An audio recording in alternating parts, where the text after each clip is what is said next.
الحمد لله رب العالمين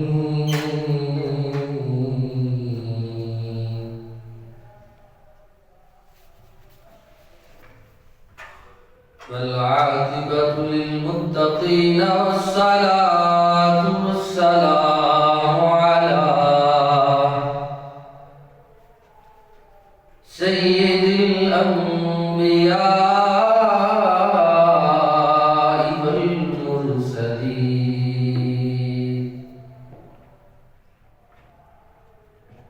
أما بعد فأعوذ بالله من الشيطان الرجيم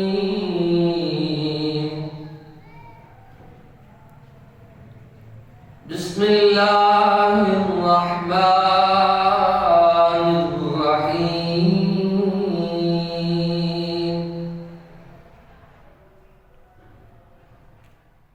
ولمن خاف مقام ربه جنتان صدق الله مولانا العظيم وبلغنا رسوله النبي الكريم الأمين إن الله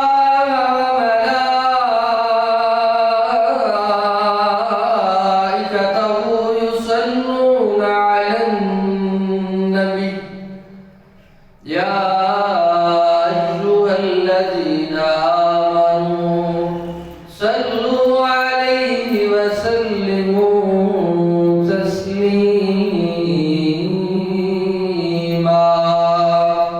الصلاة والسلام عليك يا سيدي يا رسول الله وعلى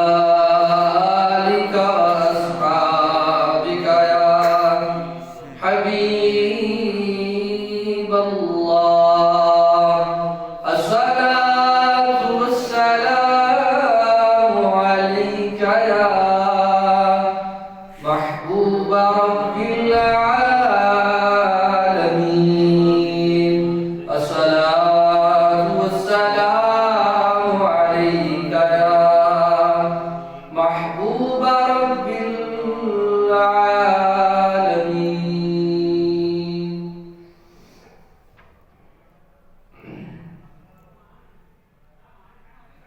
مولاي صل وسلم دائما أبدا على حبيبك خير الخلق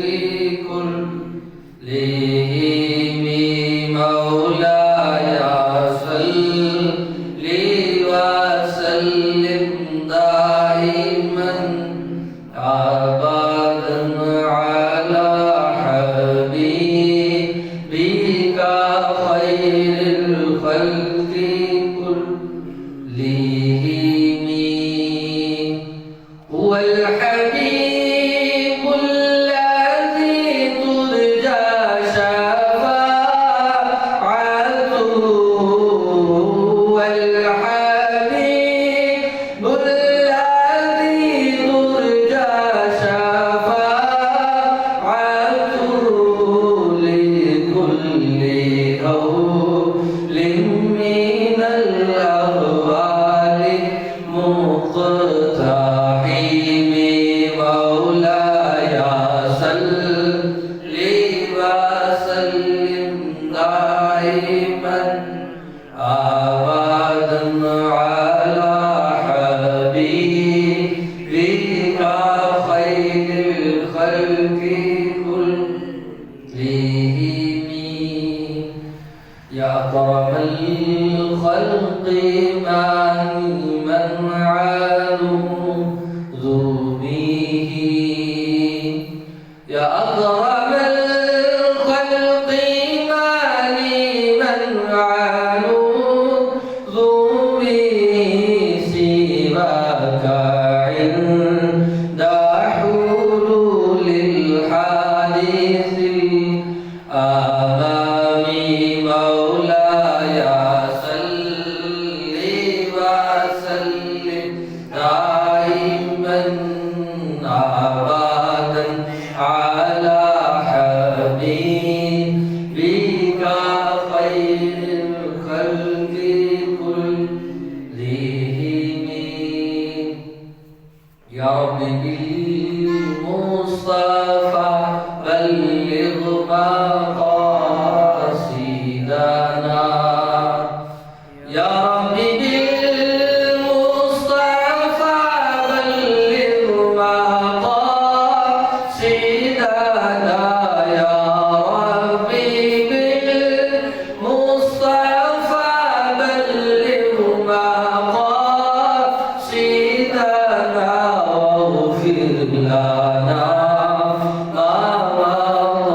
آبادا على حبيبك خير الخلق كلهم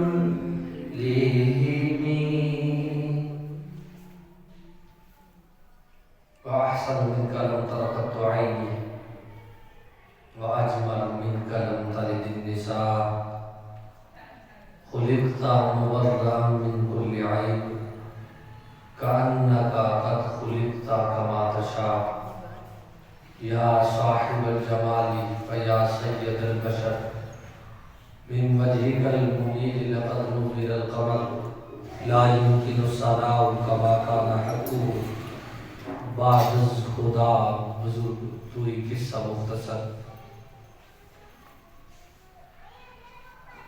اللہ تعالیٰ کی حمد و ثنا کے بعد حضور نبی اکرم شفیع معظم نور مجسم جان کائنات منبع کائنات روح کائنات تخلیق وجہ کائنات احمد مجتبی جناب حضرت محمد مصطفیٰ صلی اللہ علیہ وآلہ وصحبہ وبارک وسلم کی بارگاہ بے کس پناہ میں حدیث درود و سلام کے بعد آج جمعۃ المبارک کی سعادت مند گھڑیوں کے اندر ان بابرکت لمحات کے اندر لب کشائی کے لیے جس موضوع کو چنا ہے وہ ہے خوف خدا۔ سابقہ جمعے کے اندر قبر کے احوال کا ذکر کیا گیا جس کے اندر یہ بھی ذکر موجود تھا کہ مومن مرنے کے بعد بھی نہیں مرتا بلکہ دائماً ابدا اللہ تعالیٰ اسے زندگی عطا فرماتا ہے۔ وہ اس دنیا سے جانے کے بعد بھی قبر میں ہو تب بھی جنت میں ہوتا ہے، حشر کا دن ہوگا پھر بھی جنت میں ہوگا۔ نبی رحمت علیہ السلام کی ایک حدیث مبارکہ فرمایا کہ قبر المؤمن روضۃ من ریاض الجنہ، فرمایا کہ مومن کی قبر جنت کے باغوں میں سے باغ ہے، جنت کے باغوں میں سے ایک باغ ہے۔ اور اقبال کی زبان میں ایک شعر تھا کہ موت کو سمجھے ہیں غافل اختتام زندگی، موت کو سمجھے ہیں غافل اختتام زندگی، یہ ہے شام زندگی اور پھر ہے صبح دوام زندگی۔ موت کو سمجھے ہیں غافل اختتام زندگی، انسان سمجھتا ہے کہ یہی زندگی ہے اور اس کے بعد قبر میں خاتمہ ہمارا ہو چکا ہوگا کہ جب ہمیں قبر کے اندر داخل کیا جائے گا۔ ایمان والے کی موت اس کے خاتمے کا سبب نہیں بن سکتی۔ اور وَيَبْقَى وَجْهُ رَبِّكَ ذُو الْجَلَالِ وَالْإِكْرَامِ، یہ کلمات کے ساتھ گفتگو کو ختم کیا کہ وہ رب ہے جو ہمیشہ رہنے والا ہے، جو ہمیشہ زندہ رہے گا۔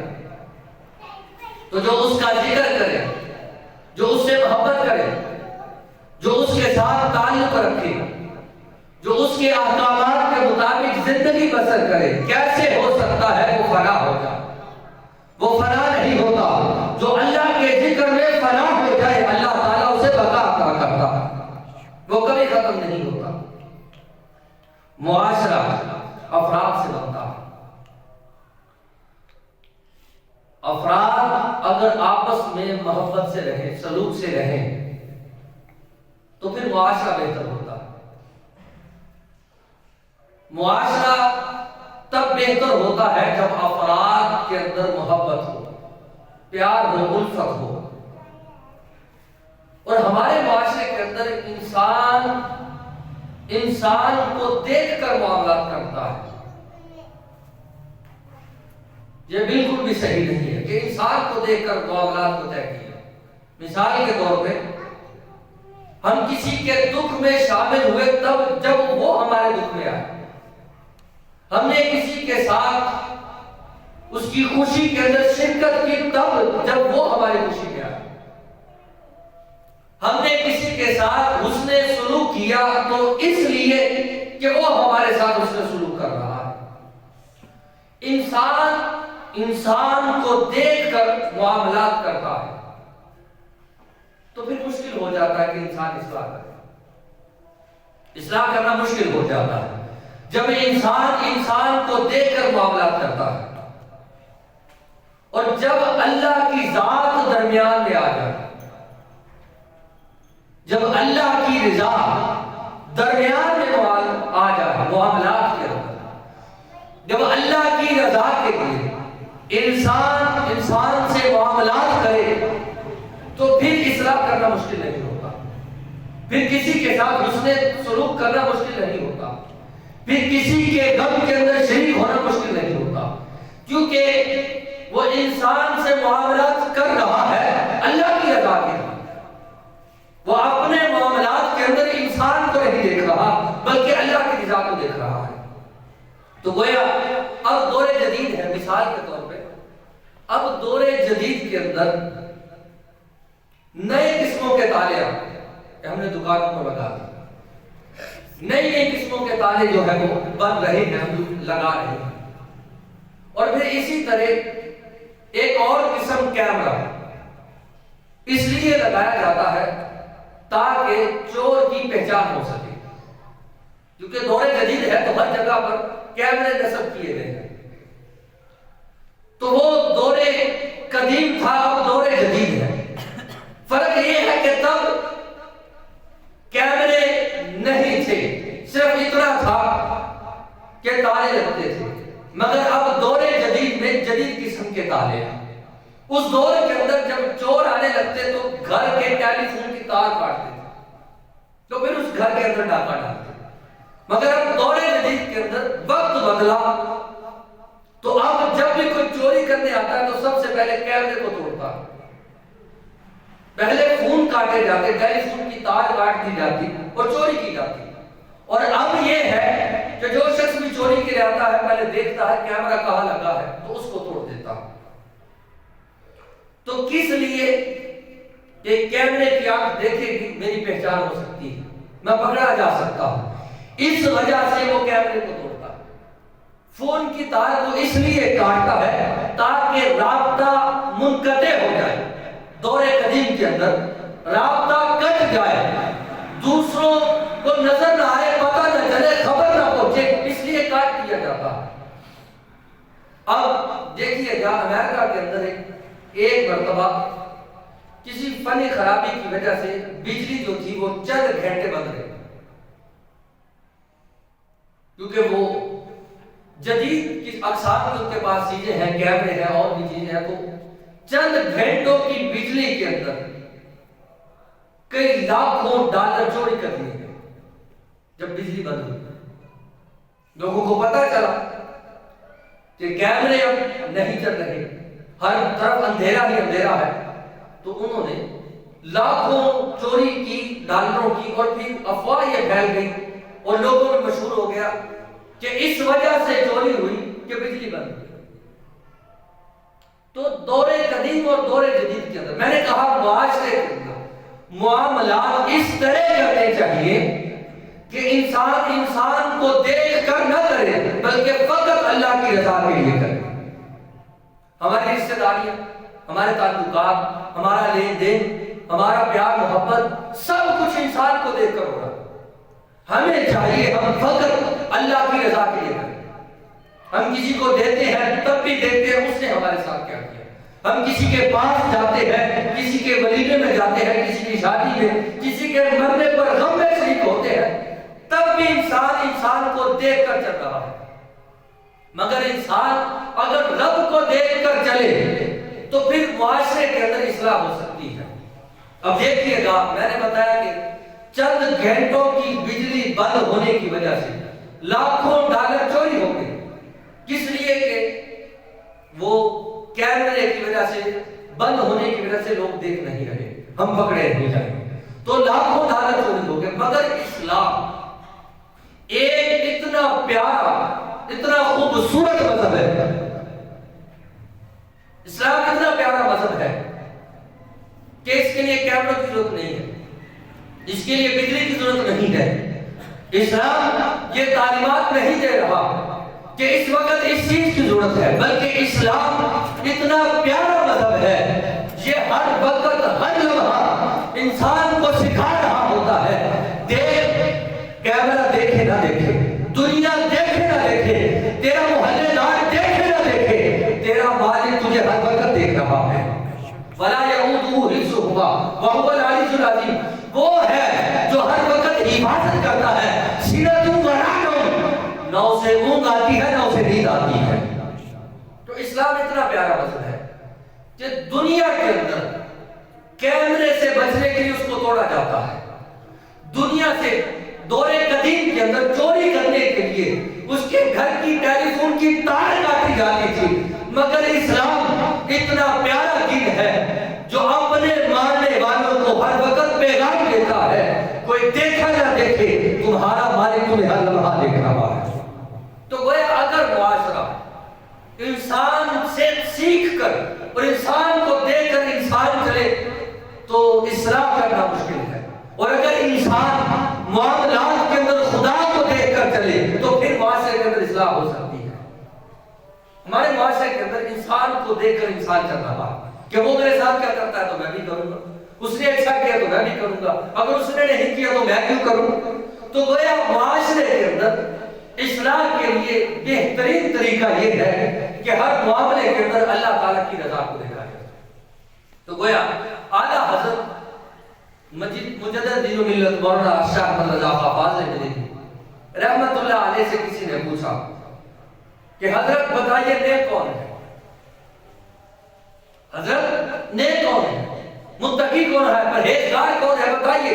اب جواب سنیے، انہوں نے یہ نہیں کہا جس نے سر پہ دستار سجائی وہ نیک ہے، جواب سنیے گا، یہ نہیں کہا کہ جس نے جبہ کبا پہنا، جو تقریر اچھی کرتا ہو، گفتگو اچھی کرتا ہو وہ بڑا نیک ہے، جو لوگوں کے اندر بیٹھ کر چند باتیں چوک کے اندر کر لے وہ بڑا نیک ہے، بلکہ اعلیٰ حضرت نے ایسا ہرگز نہیں کہا۔ یہ نہیں کہا جو مالدار ہے اور جو صحیح ہے وہ نیک ہے۔ جواب سنیے اور اپنے ایمان کو تازہ کیجیے۔ اعلیٰ حضرت مجدد دین و ملت مولانا شاہ احمد رضا خان فاضل بریلوی رحمۃ اللہ علیہ نے فرمایا نیک وہ ہے جس کی تنہائیاں پاک ہو، نیک وہ ہے جس کی تنہائیاں پاک ہو۔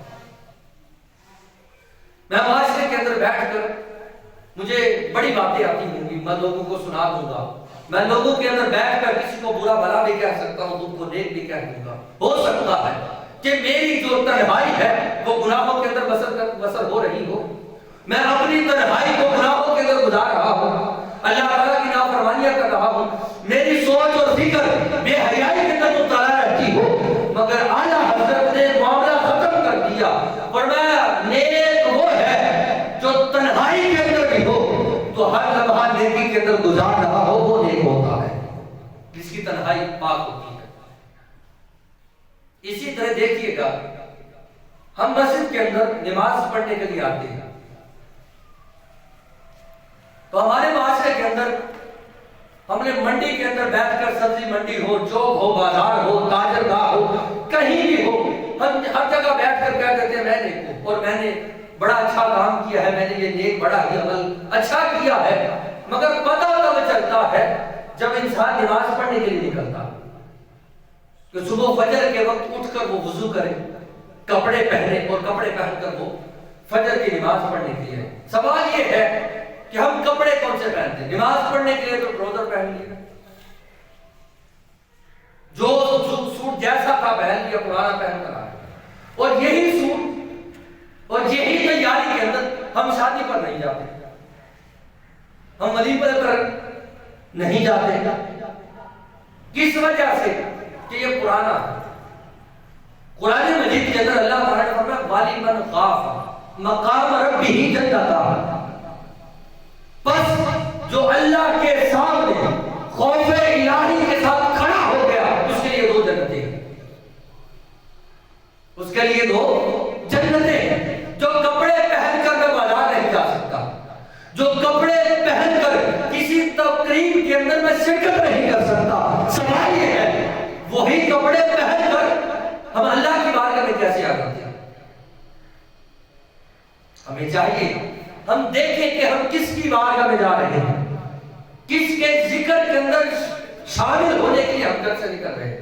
ہم صبح اچھی طرح وضو کریں، رات والے کپڑے اتار کر جو رات پہن رکھے تھے اچھے سے خوبصورت کپڑے جو ہے جو پہن کر آپ معاشرے کے اندر جاتے ہیں اور لوگ آپ کو اچھی نظروں سے دیکھتے ہیں، اسی لیے ہم اچھے کپڑے پہنتے ہیں کہ لوگ اچھی نظروں سے دیکھیں، اچھی نگاہوں سے دیکھیں۔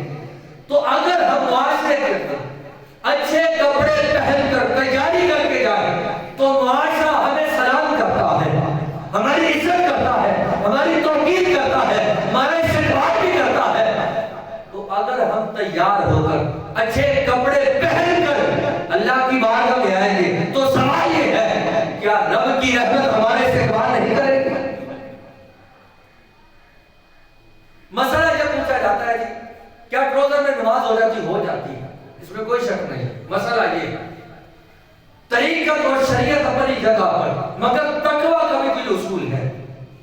تقوی بھی کسی چیز کا نام ہے۔ ایمان کی حلاوت انسان کے دل میں ہونی چاہیے کہ انسان کا دل متحرک ہو کہ میں اللہ کی بارگاہ میں جا رہا ہوں تو اچھے طریقے سے غسل کر کے یا وضو کر کے تیاری کر کے نئے کپڑے یا خوبصورت کپڑے پہن کر جو معاشرے میں پہن کے جاتے ہیں وہی پہن کر آپ نماز پڑھنے کے لیے آئے۔ تو قرآن مجید اعلان کر رہا ہے کہ جو شخص اسی خوف کے اندر اللہ کی بارگاہ میں کھڑا ہو جائے گا کہ میں بارگاہ الہی میں جا رہا ہوں، اللہ کی بارگاہ میں حاضر ہو رہا ہوں، تو اللہ تعالیٰ اس کے لیے 2 جنتیں تیار کر رکھے ہیں کہ جو بھی تیاری سے آئے گا، جو خوف الہی کے ساتھ آئے گا، اللہ تبارک و تعالیٰ اسے 2 جنتیں عطا فرمائے گا۔ اور اسی طرح سنیے گا قرآن مجید کے اندر ایک اور مقام پر فرمایا ان الذین آمنوا وعملوا الصالحات سیجعل لهم الرحمن ودا۔ دیکھیے گا ہم زندگی گزار رہے ہیں معاشرے کے اندر، بعض اوقات ایسا بھی ہوتا ہے کہ استاد شاگرد سے ڈر رہا ہوتا ہے، بعض مقامات پہ ایسا ہوتا شاگرد بے ادب ہو تو استاد ڈرتا، گستاخ ہو تو استاد ڈرتا، اور اسی طرح کبھی کبھی بچے ان سے بھی والدین ڈرتے، کس وجہ سے کہ کہیں میرا جو بچہ ہے وہ غصہ نہ کرے۔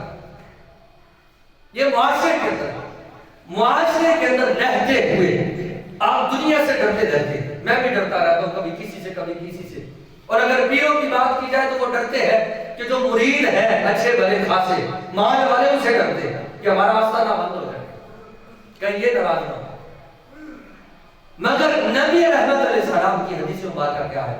آقا دو جہاں صلی اللہ علیہ وسلم نے ارشاد فرمایا جو بندہ دنیا سے ڈرتا ہے، اللہ سے نہیں ڈرتا، اللہ کا خوف رکھتا ہے، دنیا سے ڈرتا ہے، فرمایا وہ دنیا سے ڈرتا ہی رہتا ہے، وہ دنیا سے ڈرتا ہی رہتا ہے۔ اور اگلا سنیے، فرمایا جو بندہ دنیا سے نہ ڈرے، دنیا دار سے نہ ڈرے، مالدار سے نہ ڈرے، دنیا کے معاملات سے نہ ڈرے، فقط اللہ سے ڈرتا ہے، فرمایا اللہ تبارک و تعالیٰ ساری مخلوق کے دلوں میں اس کی محبت پیدا فرما دیتا ہے۔ ساری مخلوقات کے اندر ان کے دلوں کے اندر اس بندے کی محبت رکھ دیتا ہے جو فقط اللہ سے ڈرتا ہے۔ ہمیں ڈرنا چاہیے اللہ تعالیٰ کی ذات سے۔ یہ معاملات، یہ جو دنیا ہے یہ فنا ہو جائے گی، ختم ہو جائے گی، یہ دنیا کے معاملات، یہ دنیا کے تعلقات یہی ختم ہو جائے گی۔ تو وہ ہمیں چاہیے ہم فقط اپنے اللہ سے ڈریں۔ جو شخص اللہ سے ڈرتا ہے ساری کی ساری کائنات کی مخلوق اس کی غلام ہو جاتی ہے، جو خدا کا ہو گیا مخلوق ساری کی ساری اسی کی ہو جاتی ہے۔ اور اسی طرح قرآن نے فرمایا ان الذین آمنوا وعملوا الصالحات سیجعل لهم الرحمن ودا، فرمایا اللہ تعالی جو لوگ اللہ سے ڈر جاتے ہیں ان کی محبت، یہ قرآن ہے، لهم الرحمن ودا، ان نیک بندوں کی محبت لوگوں کے دلوں میں ڈال دیتا ہے۔ اور حدیث مبارکہ بھی ہے، نبی رحمت علیہ السلام نے ارشاد فرمایا تقویٰ کیا ہے، اللہ سے ڈرنا کیا ہے، اللہ سے محبت کیا ہے؟ نبی رحمت علیہ السلام نے ارشاد فرمایا رب تعالیٰ فرشتوں کو جمع کرتا ہے اور جبریل امین کو مخاطب ہو کر کہتا ہے جبریل دیکھ فلاں بندہ مجھ سے محبت کرتا ہے، فلاں بندہ مجھ سے محبت کرتا ہے، مولا ہاں دیکھ رہا ہوں تیرا ذکر بھی کرتا ہے، تیرے ذکر میں مشغول رہتا ہے، تجھ سے ڈرتا ہے، مولا اب حکم کیا ہے فرشتوں، اب یہاں ایسا کرو، اس کا ذکر کرتے ہیں، وہ میرا ذکر کرتا ہے، فاذکرونی اذکرکم، قرآن مجید کے اندر موجود ہے، تم میرا ذکر کرو میں تمہارا ذکر کروں۔ اور اسی کے تحت مفسرین نے لکھا ہے جب بندہ جمع ہو کر لوگوں میں بیٹھ کر ذکر کرتا ہے، رب تعالیٰ فرشتوں میں بیٹھ کر اس بندے کا ذکر کرتا ہے۔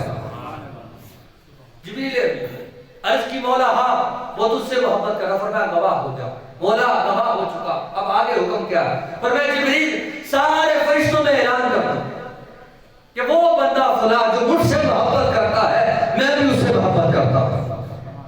فرشتوں میں اعلان ہو گیا، جبریل نے ابھی اعلان کر دیا، عرض کی مولا اور حکم کیا؟ فرمایا جبریل اب زمین پہ جا، اب زمین پہ جا اور زمین والوں میں اعلان کر دے۔ وہ اعلان کیا؟ اعلان کر دے اے دنیا والوں، اے ساری مخلوقات سنو، یہ بندہ رب سے محبت کرتا ہے، رب اس سے محبت کرتا ہے۔ اعلان یہ ہے اے دنیا والوں، رب اس سے محبت کرتا ہے، تم سارے کے سارے اس سے محبت کرنے لگ جاؤ۔ تو ساری کی ساری مخلوقات اس بندے سے محبت کرنے لگ جاتی ہے۔ تو گویا جو خدا سے کرتا ہے، جو خدا کا ذکر کرتا ہے، رب تعالیٰ اس کے ذکر کو بلند کرتا چلا جاتا ہے۔ اسی طرح حضرت عبداللہ بن عمر، یہ صحابی وہ ہے جن کے بارے میں حضور نے فرمایا تھا، ایک دن حدیث بات کا میں نے جمعہ بیان کی، عبد صالح، فرمایا عبداللہ بن عمر وہ ہے جو اللہ کا نیک بندہ ہے۔ یہ میرے نبی صلی اللہ علیہ وسلم نے فرمایا حضرت عبداللہ بن عمر کے متعلق۔ حضرت عبداللہ بن عمر ایک دن کہیں سفر سے جا رہے تھے تو ساتھ کھانے کے لیے کچھ سامان بھی تھا، تو بھوک لگ گئی، کھانا کھولا، اور اللہ کے نیک بندے جو ہے وہ مہمانوں کا انتظار کرتے رہتے کہ کہیں کوئی مل جائے کسی کو ساتھ بٹھا لے۔ اور میں نے حدیث مبارکہ کا بیان کی کہ نبی رحمت علیہ السلام نے فرمایا کہ جو کھانا مہمانوں کے ساتھ بیٹھ کر کھایا جائے گا، جو کسی مہمان کے ساتھ بیٹھ کر کھایا جائے گا، وہ اچھا ہو، بہت بھی اچھا ہو، وہ بہت اعلیٰ اور مرغب قسم کا ہو، جو مہمان کے ساتھ بیٹھ کر کھانا کھایا جائے گا، اللہ تبارک و تعالیٰ قیامت کے دن اس کھانے کا حساب نہیں لے گا۔ حضرت عبداللہ بن عمر راستے میں تھے، جنگل سا تھا، تو وہاں رکے اور انتظار کرنے لگے کاش کوئی مل جائے کسی کو ساتھ بٹھا کر کھانا کھلا لیا جائے۔ تو کہتے ایک چرواہا نظر آیا جس کے پاس بہت سی بکریاں تھیں، تو میں نے اسے کہا آؤ یار کھانا کھاؤ۔ وہ نوجوان تھا تو چرواہا تھا، تو میں نے اسے آواز دی تو اس نے انکار کر دیا، کہا حضور میں کھانا نہیں کھاؤں۔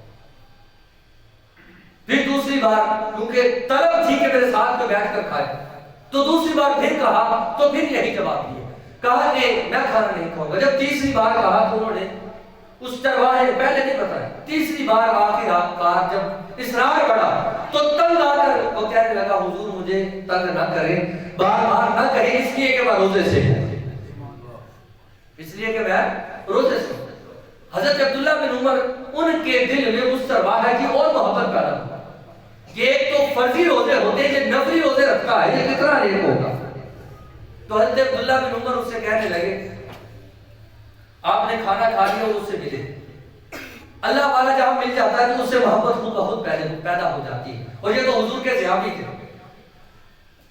تو اس چرواہے کے پاس چلے گئے۔ عبداللہ بن عمر کہتے ہیں کہ میں جب اس کے پاس گیا تو میں نے اس سے کہا یار ایک کام تو کر، کہتے میں چیک کرنا چاہتا تھا اس کے ایمان کا لیول کیا، روزے تو یہ رکھتا ہے، ایماندار ہے یا نہیں؟ ہم روزے بھی رکھتے ہیں، نمازیں بھی پڑھتے ہیں، داڑیاں بھی رکھتے ہیں، سر پہ ٹوپیاں بھی سجاتے ہیں، نام بھی غلام رسول ہے، مگر کام حضور کے غلاموں والے نہیں ہیں، کام حضور کے غلاموں والے نہیں ہیں ہمارے۔ اب وہ آگے بڑھے حضرت عبداللہ بن عمر تو جا کر کہنے لگے اے چرواہے ان بکریوں میں سے ایک بکری مجھے دے دے۔ ایک بکری پر ہاتھ رکھا کہ یہ بڑی اچھی ہے، یہ مجھے دے دے، بیچ کے۔ تو چرواہا کہنے لگا حضور یہ بکریاں میری نہیں ہیں، میں تو کسی کا غلام ہوں، میں تو کسی کا غلام ہوں، بکریاں چرا کر میں گھر لے جاتا ہوں۔ تو حضرت عبداللہ بن عمر نے پھر کہا، آگے سنیے گا، کہنے لگے تو ایسا کر ان بکریوں میں سے ایک بکری مجھے دے دے، تو اپنے مالک کو کہہ بھی تو سکتا ہے کہ بھیڑیے نے کھا لی۔ عبداللہ بن عمر رضی اللہ تعالیٰ نے جب یہ سوال کیا تو کہتے تھا تو وہ چرواہا، پھٹے پرانے کپڑے تھے، سر پر غبار تھی، مگر اس کے ایمان کا لیول میں نے دیکھا۔ اس نے بکریوں کو زور سے مارا اور آگے چلانے لگا۔ میں نے کہا چرواہے تو بکری دیتا کیوں نہیں، دے دے۔ تو پھر اس نے مڑ کر مجھے جو جواب دیا، عبداللہ بن عمر کہتے ہیں، اس نے کہا سن اے آنے والے شخص، میں تجھے نہیں جانتا، یہ تو ہو سکتا ہے کہ میں ایک بکری میں تجھے دے دوں، میرے مالک کو خبر نہ ہو، مگر مجھے بتا قیامت کے دن جب میں اپنے مالک کے پاس پیش ہوں گا تو تب کیا جواب دوں گا۔ عبداللہ بن عمر کہتے ہیں اس کے کانپتے ہونٹ، اس کے پرانے سے کپڑے، وہ کسی کا غلام، میں نے جب اس کا ایمان دیکھا تو میں اس کا گرویدہ ہو گیا، مجھے اس سے محبت ہو گئی۔ حضرت عبداللہ بن عمر اس غلام کے پیچھے پیچھے چھپ کر جانے لگے۔ وہ کسی کے گھر میں بکریاں لے گیا، بکریاں وہاں چھوڑ دی، پھر اس کے مالک سے ملے، اس کے مالک سے کہنے لگے یار یہ تیرا غلام ہے، کیا تو اسے بیچنا چاہتا ہے؟ حضرت عبداللہ بن عمر نے کہا یہ غلام مجھے بیچے گا؟ اس نے کہا میں بیچ دیتا ہوں، قیمت لگی تو قیمت ادا کر دی۔ فرمایا یہ ساری بکریاں بھی مجھے دے۔ ساری کی ساری بکریوں کی قیمت لگ گئی، تقریباً 300 یا 400 بکریوں کا ذکر آتا ہے۔ حضرت عبداللہ بن عمر نے خریدی، حضرت عبداللہ بن عمر نے وہ بھی خرید لی، غلام بھی خرید لیا، اسے ساتھ کیا، کہا بکریاں لے چل میرے ساتھ۔ وہ لے کر ساتھ جانے لگا۔ حضرت عبداللہ بن عمر ساتھ ہے۔ جب شہر میں پہنچے تو کہنے لگے سن میں تجھے بھی آزاد کرتا ہوں، یہ بکریاں ساری کی ساری تحفے میں تجھے دے رہا ہوں، یہ ساری کی ساری تجھے دے رہا ہوں۔ وہ غلام تھا، عرض کرنے لگا حضور یہ ذرا نوازی کیسی؟ تو حضرت عبداللہ بن عمر نے کہا میں نے تیرا توکل دیکھا ہے، میں نے تیرا یقین دیکھا ہے، میں نے تیرا ایمان دیکھا ہے۔ خدا کی عزت کی قسم ایمان یہی ہے کہ جب بندہ یقین کر لے کہ خدا مجھے دیکھ رہا ہے تو پھر سمجھ لے ایمان والا ہو چکا ہے، اس کا ایمان کامل ہو چکا ہے۔ ایمان کامل تب ہوتا ہے جب انسان یہ یقین کر لیتا ہے کہ مجھے بنانے والا مجھے ہر وقت دیکھ رہا ہے۔ حضرت سیدی سبتی رحمت اللہ علیہ کے پاس حضرت جنید بغدادی رحمت اللہ علیہ حاضر ہوئے، عرض کرنے لگا حضور مجھے کوئی نصیحت فرمائے۔ پیر تھے، اپنے شیخ کامل سے کہنے لگے حضور مجھے نصیحت فرمائے، آج کل تو نہ پیر ملتے ہیں نہ مرید ملتے، مرید ملتے ہیں کہ دعائیں کروائے تعویذ لے اور اپنے گھر کو جائے، اور پیر اس لیے ملتے ہیں کوئی پیسے چار ہو جائے تو کام چل جائے۔ وہ پیر بھی صادق تھا، مرید بھی صادق تھا۔ پیر کامل سے کہنے لگے مجھے کوئی نصیحت فرمائے۔ حضرت جنید بغدادی رحمت اللہ علیہ نے فرمایا کہ مجھے کوئی نصیحت فرمایا، تو سیدی سبتی رحمت اللہ علیہ نے فرمایا کہ ایک ہی نصیحت ہے ساری زندگی کے لیے کہ تو اپنے تصور کے اندر اس بات کو بٹھا لے، بس وہ نصیحت ہوئی ہے۔ اپنے تصور کے اندر، تصورات کے اندر ہر وقت تو اس بات کو بٹھا لے کہ تیرا بنانے والا خالق ہر وقت تجھے دیکھ رہا ہے، بس یہی نصیحت ہے۔ اس نصیحت پر اگر ہم عمل کر لیں تو ہم کسی کی وراثت پر کبھی بھی قبضہ نہ کریں۔ اگر ہم اسی نصیحت پر عمل کر لیں تو ہم کسی کے ساتھ جھوٹ نہ بولیں۔ اگر ہم اس نصیحت کو سمجھ لیں تو ہم کسی کو دھوکہ نہ دیں، ہم کسی کے ساتھ فریب نہ کریں، فراڈ نہ کریں۔ اگر ہم یہ نصیحت سمجھ لیں کہ ہمارا بنانے والا خالق، ہمارا رب، ہمارا مالک، خالق حقیقی ہمیں دیکھ رہا ہے تو بھی ہماری زندگی بدل سکتی ہے۔ حضرت عبداللہ بن عمر نے جب اس کے یہ کلمات سنے تو آپ کے جسم پر کبھی تاری ہوئی۔ ایک شیخ گزرے ہیں بغداد کے، نام حسن ہے۔ شیخ حسن جب بھی دعا کرتے تو یہ دعا کرتے، دعا کیا ہے کہ مولا اس تاجر کی دونوں بیویوں کی مغفرت فرما، بس یہ دعا کرتے۔ شاگردوں نے ایک بار پوچھا حضور نہ آپ تاجر کا نام لیتے ہیں، نہ تاجر کی بیویوں کا کوئی عطا پتا، یہ کون ہے جن کے لیے آپ دعا کرتے ہیں؟ شیخ حسن ہمارے ہاں عبادت ہی صرف لیول ہے، جو متقی وہی ہے، جو پرہیزگار وہی ہے، جو نماز پڑھتا ہے، جھوٹ اگرچہ بولتا، فراڈ اگرچہ کرتا، یہ تقوی کا لیول نہیں ہے۔ تقوی کا لیول یہی ہے، ایمان کا کامل ہونا یہی ہے کہ انسان یقین کر لے کہ میرا خالق مجھے دیکھ رہا ہے، میرا مالک دیکھ رہا ہے۔ اب شیخ حسن رحمت اللہ علیہ شاگردوں کو کہنے لگے میں تجھے بتاتا ہوں یہ کہا اسی شہر کا ایک تاجر تھا جو اکثر شام کے اندر تجارت کے لیے جاتا تھا. اس کی 2 بیویاں تھیں. ایک بیوی بغداد کی تھی اور وہ وہاں تجارت کے لیے جاتا تو وہاں بھی اس نے ایک نکاح کر لیا. مگر بیویاں ہی ہوتی ہیں. اس کو تھوڑا سا شک پڑ گیا کہ شام کے اندر کئی دن گزار کے آتا ہے, کوئی نہ کوئی معاملہ ضرور ہے. تو فرما بردار تھی تو سوال نہیں کیا. تو جب تجارت کے لیے جانے لگا اس کا خاوند, تو اس نے ایک جاسوس بھیجا, جاؤ دیکھو شام کے اندر کیا معاملہ. وہ اس کے پیچھے گیا, اس نے دیکھا معاملہ, دیکھ کر آ کر بتایا. معاملہ یہ بتایا کہ تیرے شوہر نے وہاں ایک گھر بھی لیا ہے اور ایک نکاح بھی کر رکھا ہے. ایک نکاح بھی کر رکھا ہے. بیوی نے کہا اچھا چلو ٹھیک ہے. شوہر واپس آیا, بیماری کے عالم میں تھا, بیمار پڑا رہا, موقع ہی نہ ملا. بیماری کے عالم میں تھا کہ پوچھ لیتی کہ کیا آپ نے دوسرا نکاح کیا. اسی حالت کے اندر, اسی بیماری کے اندر وہ اس دنیا سے چلا گیا. وہ تاجر جب اس دنیا سے چلا گیا تو شیخ حسن کہتے ہیں جب اس کی عدت پوری ہو گئی, وہ جو بغداد میں رہتی تھی, اس نے اسی نوکر کو ساتھ لیا. اس نے اپنے گھر کا مال جمع کیا, اس کو 2 حصوں میں تقسیم کیا اور ایک حصہ اونٹ پہ رکھا. اونٹوں پہ رکھ کر شام کا سفر شروع کر دیا. ہم کہتے ہیں جہاں ہاتھ پڑتا ہے پاک لگا دو ہاتھ. جہاں ہم دھوکہ دے سکتے ہیں دے دے, جھوٹ بول سکتے ہیں بول دے. شیخ حسن کہتے ہیں میں نے اس کے تقوی کو دیکھا. وہ عورت جس کے خاوند نے یہ بھی نہیں بتایا تھا کہ دوسرا نکاح ہے, وہ اس بیوی کے پاس شام کے اندر پہنچتی ہے اور اس سے جا کر ملتی ہے اور مل کر کہتی ہے دنیا والوں کو نہیں پتا کہ میرے شوہر کی دوسری بیوی تو ہے, مگر سن مجھے پتا ہے یا میرے خدا کو تو پتا ہے. مجھے پتا ہے یا میرے مالک کو پتا ہے کہ اس نے دوسرا نکاح بھی کر رکھا ہے. پیچھے میرا شوہر جو سارے کا سارا حصہ وراثت چھوڑ کے گیا تھا, اس کا آدھا حصہ میں تیرے لیے لے کر آئی. آدھا حصہ تیرے لیے لے کر آئی. یہ مسلمان ہے.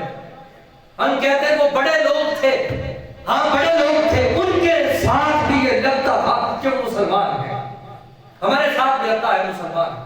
ہم مصطفیٰ کے غلام ہیں, ہم اللہ اور اس کے رسول کے ماننے والے ہیں, ہم بھی مسلمان ہیں.